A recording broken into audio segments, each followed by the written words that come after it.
ಶ್ರೀ ಗುರುಭ್ಯೋ ನಮಃ. ನಮಃ ಸೂರ್ಯಾಯ ಚಂದ್ರಾಯ ಮಂಗಳಾಯ ಬುಧಾಯ ಚ ಗುರುಶುಕ್ರ ಶನಿಭ್ಯಶ್ಚ ರಾಹವೇ ಕೇತವೇ ನಮಃ. ಪ್ರತಿ ತಿಂಗಳ ಹಾಗೆ ಜುಲೈ ತಿಂಗಳಲ್ಲಿಯೂ ಕೂಡ ಯಾವ್ಯಾವ ರಾಶಿಯವರಿಗೆ ಯಾವ ರೀತಿಯಾದ ಫಲಗಳನ್ನು ಗ್ರಹರು ಸೂಚನೆ ಮಾಡಲಿಕ್ಕಿದ್ದಾರೆ.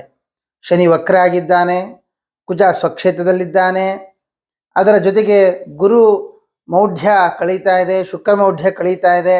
ಹಾಗಾದರೆ ಇವೆಲ್ಲ ಸಂದರ್ಭದಲ್ಲಿ ಯಾವ್ಯಾವ ಥರದ ಅನುಕೂಲಗಳು 12 ರಾಶಿಗೆ ಆಗಲಿಕ್ಕಿದೆ, ಯಾರಿಗೆ ಯಾವ ಫಲವನ್ನು ಗ್ರಹರು ಸೂಚನೆ ಮಾಡ್ತಾ ಇದ್ದಾರೆ ಇತ್ಯಾದಿ ವಿಷಯಗಳನ್ನು ನೋಡೋಣ. ಮೇಷರಾಶಿ ಲಗ್ನದಲ್ಲಿ ಕುಜಚಂದ್ರರ ಯೋಗ ಇರುವುದರಿಂದ ಗುರುವಿನ ಬಲವು ತುಂಬ ಚೆನ್ನಾಗಿರುವಂತಹದ್ದು. ಅದರ ಜೊತೆಗೆ ಲಗ್ನದಲ್ಲಿ ಕುಜನ ಯೋಗ ಇರುವುದರಿಂದ ರುಚಕ ಯೋಗವನ್ನು ಕುಜ ತೋರಿಸ್ತಾ ಇದ್ದಾನೆ.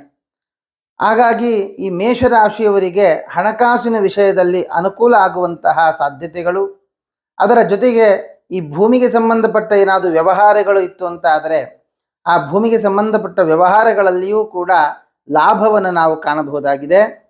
ಅದರ ಜೊತೆಗೆ ಈ ಮೇಷರಾಶಿಯ ವಿದ್ಯಾರ್ಥಿಗಳು ಅಂತ ಯಾರಿದ್ದೀರಿ, ಆ ವಿದ್ಯಾರ್ಥಿಗಳ ಬಗ್ಗೆ, ವಿದ್ಯಾರ್ಜನೆ ಬಗ್ಗೆ ನಾವು ಗಮನಿಸುವಾಗ 2ನೇ ಮನೆಯಲ್ಲಿ ಗುರು ಬರುವಂತಹದ್ದು ಒಳ್ಳೆಯದ್ದೇ. ಆದರೆ 2ನೇ ಮನೆಯ ಅಧಿಪತಿಯಾದ ಶುಕ್ರ 3ರಲ್ಲಿ ಹೋಗಿರುವುದರಿಂದ ಸ್ನೇಹಿತರೊಟ್ಟಿಗೆ ಸೇರಿಕೊಂಡು ಅವರು ಯಾವುದೋ ಒಂದು ಕೋರ್ಸ್ ಮಾಡ್ತಾರೆ ಅಂಥೇಳಿ ನಾನು ಅದನ್ನೇ ಮಾಡ್ತೇನೆ ಅಂತ ಹೋಗಿ ಕೊನೆಗೆ ನಾವು ಮಾಡಲಿಕ್ಕಾಗದೇ ಇರುವಂತಹ ಸ್ಥಿತಿಯೂ ಕೂಡ ವಿದ್ಯಾರ್ಥಿಗಳಿಗೆ ಬರಬಹುದು.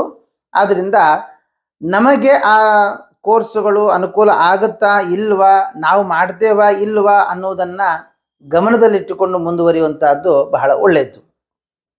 ಇನ್ನು ಮೇಷರಾಶಿಯವರಿಗೆ ಆರೋಗ್ಯದ ವಿಷಯದಲ್ಲಿ ಗಮನಿಸುವಾಗ 6ರಲ್ಲಿ ಕೇತು ಬರುವಂತಹದ್ದು, ಮತ್ತು 6ನೇ ಮನೆಯ ಬುಧ ಚಂದ್ರನ ಕ್ಷೇತ್ರದಲ್ಲಿ ಇದ್ದಾನೆ. ಆದ ಕಾರಣ ಕಫ ಜಾಸ್ತಿ ಆಗುವಂತಹದ್ದು, ಕಫಕ್ಕೆ ಸಂಬಂಧಪಟ್ಟ ತೊಂದರೆಗಳು ಬರುವಂತಹದ್ದು. ಜೊತೆಗೆ ಅಷ್ಟೇ ಅಲ್ಲದೇನೆ ಜಲದೋಷಗಳು ಅಂತ, ಅದು ತಂಪು ಜಾಸ್ತಿ ಆದದ್ದರಿಂದ ತಲೆನೋವು ಬರಬಹುದು, ತಂಪು ಜಾಸ್ತಿ ಆದದ್ದರಿಂದ ಜ್ವರ ಬರಬಹುದು. ಹಾಗಾದರೆ ಯಾವುದೇ ಒಂದು ಅನಾರೋಗ್ಯ ಬರುವ ಸಾಧ್ಯತೆಗಳಿದ್ದರೂ ಜಲಕ್ಕೆ ಸಂಬಂಧಪಟ್ಟ, ನೀರಿಗೆ ಸಂಬಂಧಪಟ್ಟ, ನೀರು ಚೇಂಜ್ ಆಗುವುದರ ಮುಖಾಂತರ ಅದರಿಂದಾಗಿ ಬರತಕ್ಕಂಥ ಇನ್ಫೆಕ್ಷನ್ಸು ಅಧಿಕವಾಗಿ ನಾವು ಮೇಷರಾಶಿಯವರಿಗೆ ಕಾಣಬಹುದಾಗಿದೆ. ಹಾಗಾಗಿ ಆ ರೀತಿಯಲ್ಲಿ ಯಾರಿಗಾದರೂ ಕಂಡು ಬಂತು ಅಂತ ಆದಲ್ಲಿ ಪ್ರತಿ ಭಾನುವಾರ ರುದ್ರದೇವರಿಗೆ ರುದ್ರಾಭಿಷೇಕವನ್ನು ಮಾಡಿಸುವಂತಹದ್ದು ಬಹಳ ಒಳ್ಳೆಯದು. ಇನ್ನು ಈ ಯಾರಿಗೆ ವಿವಾಹವಾಗಿಲ್ಲ, ವಿವಾಹ ಆಗುವಂತಹವರಿಗೆ ನೋಡುವಾಗ ಆಷಾಢವೂ ಪ್ರಾರಂಭವಾಗುತ್ತೆ. ಅದರಿಂದ ಇಲ್ಲಿ ಮದುವೆಯ ವಿಷಯಕವಾಗಿ ನಾವು ಮುಂದುವರಿಯುವಂತಹದ್ದು ಈ ತಿಂಗಳಲ್ಲಿ ಅಷ್ಟು ಸೂಕ್ತ ಅಲ್ಲ. ಇನ್ನು ಮಿಥುನಾಷಾಢ ಅಂತಾದಾಗ, ಅಂದರೆ ಮಿಥುನದಲ್ಲಿ ರವಿ ಸಂಚಾರ ಮಾಡುವಾಗ, ಅಂದರೆ ಒಂದು 13ನೇ ತಾರೀಕಿನವರೆಗೂ ಅದರ ಬಗ್ಗೆ ಮಾತುಕತೆಗಳನ್ನು ಮಾಡಬಹುದು, ತೊಂದರೆ ಇಲ್ಲ. ಆದರೆ ಸಪ್ತಮಾಧಿಪತಿ ತೃತೀಯದಲ್ಲಿರುವುದರಿಂದ ಆ ಮಾತುಕತೆಗಳು ನಡೆಯುವುದು ಕೂಡ ಕಷ್ಟ ಇದೆ ಈ ಮಾಸ. ಹಾಗಾಗಿ ಸ್ವಲ್ಪ ಮುಂದೂಡುವಂತಹದ್ದು ಬಹಳ ಒಳ್ಳೆಯದು. ಇನ್ನು ಈ ಮೇಷರಾಶಿಯವರ ತಾಯಿಯ ಆರೋಗ್ಯದಲ್ಲಿ ಒಂದು ಸ್ವಲ್ಪ ಗಮನ ಹರಿಸಬೇಕು. ತಾಯಿಗೆ ಆಪರೇಷನ್ ಆಗುವಂಥದ್ದಾಗಲಿ ಅಥವಾ ಅವರು ಬಿದ್ದು ಸ್ವಲ್ಪ ಏನಾದರೂ ತೊಂದರೆ ಮಾಡಿಕೊಳ್ಳುವಂಥದ್ದಾಗಲಿ ಈ ರೀತಿಯಾದಂತಹ ಒಂದು ಯೋಗವನ್ನು ನಾವು ಕಾಣಬಹುದಾಗಿದೆ.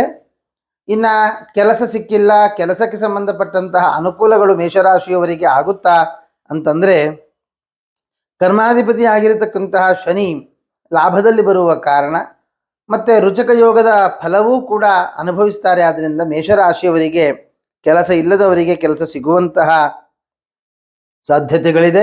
ಯಾರಾದರೆ ಕೆಲಸ ಮಾಡ್ತಾ ಇದ್ದೀರೋ ಅಲ್ಲಿ ಬಂದಿರತಕ್ಕಂತಹ ಏನಾದರೂ ಸಮಸ್ಯೆಗಳಿದ್ದರೆ ಆ ಸಮಸ್ಯೆಗಳನ್ನು ಕೂಡ ಬಗೆಹರಿಸಿಕೊಳ್ಳುವಂತಹ ಸಾಧ್ಯತೆಗಳು ಮೇಷರಾಶಿಯವರಿಗೆ ಕಂಡು ಬರ್ತಾ ಇದೆ. ಹಾಗಾಗಿ ಒಟ್ಟಾರೆ ಮೇಷರಾಶಿಯವರಿಗೆ ಅನುಕೂಲಗಳು ನಮಗೆ ಕಂಡು ಬರ್ತಾ ಇದೆ. ಅನಾರೋಗ್ಯದಲ್ಲಿ ಸ್ವಲ್ಪ ಎಚ್ಚರಿಕೆಯನ್ನು ವಹಿಸಬೇಕು. ವಾಹನ ಖರೀದಿ ಇತ್ಯಾದಿಗಳನ್ನು ಮಾಡಬೇಕು ಅನ್ನುವಂತಹ ಆಲೋಚನೆ ಇದ್ದರೆ ಒಂದು ಸ್ವಲ್ಪ ಮುಂದೂಡುವಂತಹದ್ದು ಬಹಳ ಒಳ್ಳೆಯದು. ಹಾಗಾಗಿ ಮೇಷರಾಶಿಯವರು ತಮಗೆ ಬರಬಹುದಾದ ಅನಾರೋಗ್ಯದ ಸಮಸ್ಯೆಗಳನ್ನು ಬಗೆಹರಿಸಿಕೊಳ್ಳುವುದಕ್ಕೋಸ್ಕರವಾಗಿ ಶ್ರೀ ಧನ್ವಂತರಯೇ ನಮಃ ಅನ್ನುವಂತಹ ಮಂತ್ರವನ್ನು ನೀವು ಜಪಿಸುವಂತಹದ್ದು. ಅವಕಾಶವಿದ್ದಲ್ಲಿ ದೇವಾಲಯಕ್ಕೆ ಹೋಗಿ ರುದ್ರದೇವರಿಗೆ ಒಂದು ರುದ್ರಾಭಿಷೇಕವನ್ನು ನಡೆಸುವಂತಹದ್ದು ಕೂಡ ಬಹಳ ಒಳ್ಳೆಯದಾಗುತ್ತೆ. ಮತ್ತು ನಿಮ್ಮ ಜಾತಕಗಳನ್ನು ಸರಿಯಾದ ರೀತಿಯಲ್ಲಿ ವಿಮರ್ಶೆ ಮಾಡಿಕೊಂಡು ಮುಂದುವರಿಸಿ, ಖಂಡಿತವಾಗಿಯೂ ಕೂಡ ಒಳ್ಳೆಯದಾಗುತ್ತೆ.